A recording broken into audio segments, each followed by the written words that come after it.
क्या आपको भी लगता है कि लाइट पेस्टल ज्वेलरी सिर्फ वेडिंग या हेवी आउटफिट पर ही अच्छी लगती है? तो ऐसा बिल्कुल भी नहीं है। तो आज मैं आपको इस beautiful handmade Perl and pastel pink colour का नेक पीस को स्टाइल करने का सबसे आसान तरीका बताती हूँ। इसमें जो ये सॉफ्ट पिंक कलर और ये डल लेयर पर्ल है ना, ये आपके regular white shirt, basic kurti या पेस्टल साड़ी को एक इंस्टेंट एलिगेंस लुक दे देता है। ना ज़्यादा हेवी, ना ज़्यादा सिंपल, एक परफेक्ट लुक दे देता है, बिल्कुल परफेक्ट वाइब।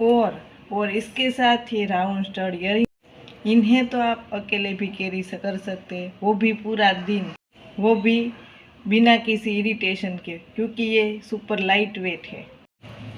तो हेवी ड्रेस का इंतज़ार मत करो और इसे अपने एवरीडे एलिगेंस लुक के लिए स्टाइल करो। आपको ये स्टाइलिश टिप अच्छी लगी हो तो कमेंट में पिंक लिख, मैं इसका डायरेक्ट परचेस लिंक आपको डीएम करूँगी।